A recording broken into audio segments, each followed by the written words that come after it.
questa ora zero mi sono svegliato monocellulare, senza il ricordo di essermi addormentato nei sogni di mamma e papà. In un attimo sono più di un'idea. Ho un sacco di cellule in cantiere, con un sacco come cameretta e tavolo di lavoro per sistemarli in sicurezza. Adesso sono germoglio, ma so già dei capelli la sfumatura e che colore gli occhi.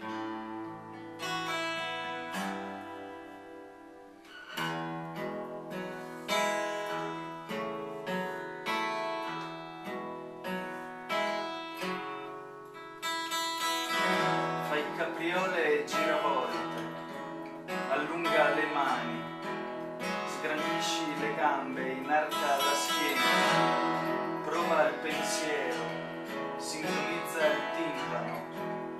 Ora c'è spazio.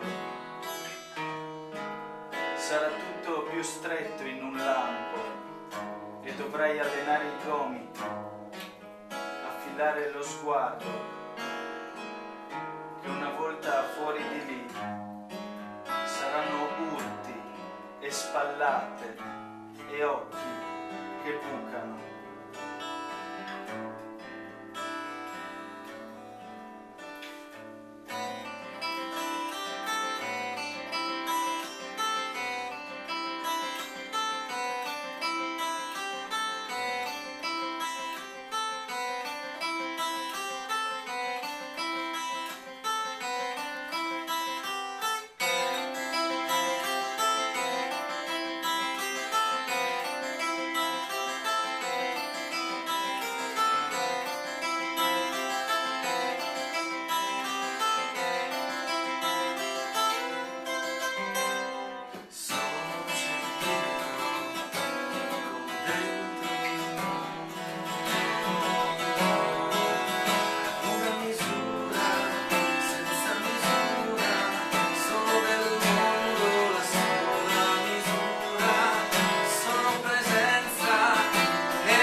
Abbassando dietro i sedili sta tutto per il viaggio, il beauty colmo, la spesa, le cose del mare. C'è tutta l'intelligenza spaziale a cui dar fondo nell'incastro di scatole e valigie. Più difficili sono le borse che non hanno forma. Nella logica dello stipare il baule qualcosa sfuggiva. Quest'anno dei sedili dietro uno rimaneva su, libero di cose,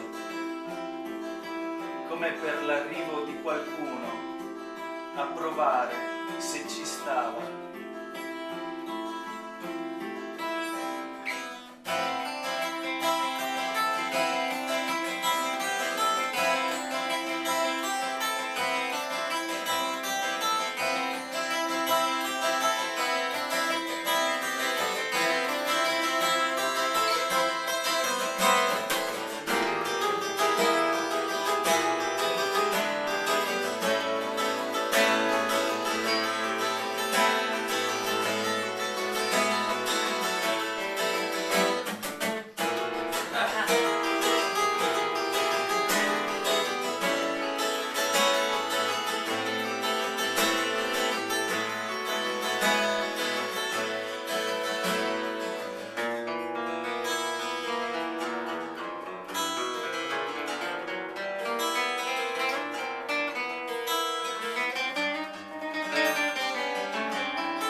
Invece per noi è tempo di ordinare la camera, trovare altro posto alle cose, misurare le distanze tra il letto e la scrivania, tra la parete e la porta.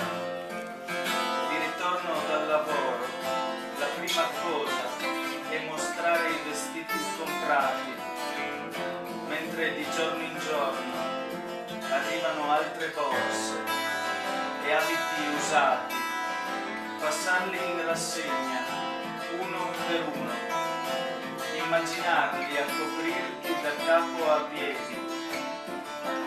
Sono involucri, vuoti involucri, eppure dallo strato di pelle e carne che ci separa te li avrei mostrati, provati, anche se so che un bene grande così ci sarebbe stato stretto.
Stare fermo con la mano, tocco l'altra mano, con un piede, l'altro piede, con i piedi toccherò terra, con le mani, altre mani, con la vita, altra vita.